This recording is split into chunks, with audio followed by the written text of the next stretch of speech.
சிந்தனையை தூண்டும் சிறுகதை.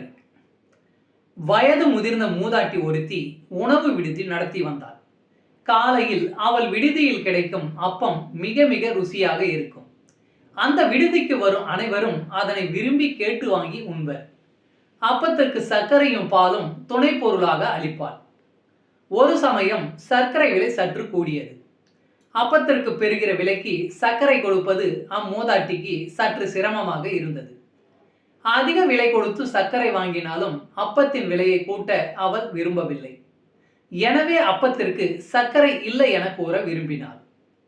கடைக்கு வழக்கமாக வந்து சாப்பிடும் ஒருவரை அழைத்து அப்பத்துக்கு சர்க்கரை இல்லை என அறிவிப்பு அட்டை ஒன்றை எழுதி வர சொன்னார். அவர் அதன் அடிப்படையில் இன்று முதல் அப்பத்திற்கு சர்க்கரை இல்லை என ஒரு அறிவிப்பு அட்டை எழுதி வந்தார். அம்மூதாட்டி அதனை கடையில் தொங்கவிட்டார். காலையில் சாப்பிட வந்த ஒருவர் ஓர் அப்பம் வாங்கி சாப்பிட்டார். சர்க்கரை இல்லாமலே சாப்பிட்டார். இரண்டாவதாக ஒரு அப்பம் கேட்டார். அவள் இரண்டாவது அப்பம் கொடுத்தார். அவர், அம்மா, அப்பத்துக்கு சர்க்கரை கொடு என கேட்டார். அம்மூதாட்டி, அறிவிப்பு பலகையை பார்த்தீர்களா என்று கேட்டார். அப்பம் வாங்கியவர், பார்த்தேன், படித்தேன், அதன் பிறகுதான் சர்க்கரை கேட்டேன் என்று கூறினார். அதை படித்துவிட்டுமா கேட்கிறீர் என்றால் அம்மூதாட்டி. ஆமாம், அறிவிப்பு அட்டையில் என்ன எழுதியிருக்கிறது? இன்று முதல் அப்பத்திற்கு சர்க்கரை இல்லை என்று தானே எழுதியிருக்கிறது. இரண்டாவது அப்பத்துக்குத்தானே நான் சர்க்கரை கேட்கிறேன் என்றார். ஐயா, அப்படியா பொருள் கொள்கிறீர்கள்? சரி, உங்களுக்கு இன்று சர்க்கரை கொடுத்து விடுகிறேன். நாளை அறிவிப்பு அட்டையில் எழுதியிருப்பதை மாற்றி விடுகிறேன் என்று கூறினார். அறிவிப்பு அட்டை எழுதியவரை அழைத்தார். ஐயா, அறிவிப்பு அட்டையில் அப்பத்திற்கு இன்று முதல் சர்க்கரை இல்லை என எழுதிவிடுங்கள் என்றார். அந்த நாள் முதல் அப்பத்துக்கு சர்க்கரையின்றி விற்கத் தொடங்கினார். காலை சிற்றுண்டி சிக்கல் இவ்வாறு தீர்ந்தது. பகல் உணவு வழங்குவதில் ஒரு புதிய சிக்கல் ஏற்பட்டது. அன்று மதியம் வழிப்போக்கன் ஒருவன் அந்த உணவு விடுதிக்குள் நுழைந்தான்.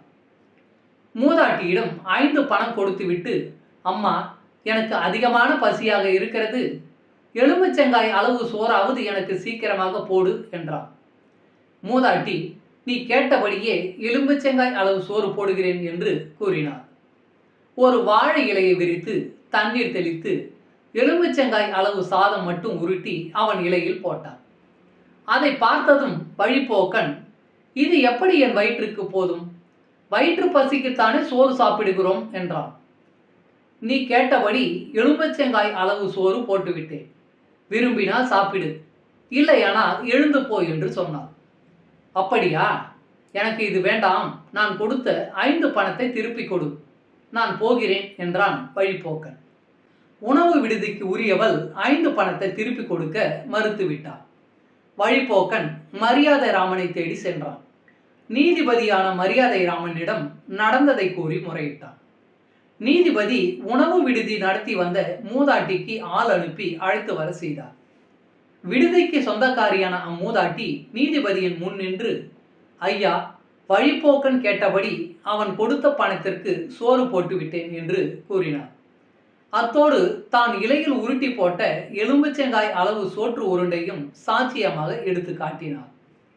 அதையெல்லாம் தெரிந்து கொண்ட பிறகு நீதிபதி மரியாதை ராமன் புன்னகை தவழ, அம்மா, நீ என்ன ஒப்புக்கொண்டாய்? எலுமிச்சங்காய் அளவு சோறு போடுவதாகத்தானே ஒப்புக்கொண்டாய். நீ போட்ட இந்த சோற்று பருக்கை ஒன்றே ஒன்றாவது இருக்கிறதா பார். ஆகவே வழிப்போக்கன் கொடுத்த பணத்தை திருப்பி கொடுத்து விடு, அல்லது எலுமிச்சங்காய் அளவு பருமன் உள்ள ஒரு சோற்று பருக்கையாவது போடு என்று தீர்ப்பு வழங்கினார். சொல்லி நுணுக்கத்தை உணர்ந்த உணவு விடுதிக்கு உரிமைக்காரியான மூதாட்டி, அந்த அளவு பருமனாகும் சோற்றுக்கு உரிய அரிசிக்கு நான் எங்கே போவேன் என்று கூறி வழிப்போக்கன் கொடுத்த 5 பணத்தை திருப்பி கொடுத்து விட்டு நீதிக்கு அடிபணிந்து நடந்தார். நன்றி. வாழ்க வளமுடன்.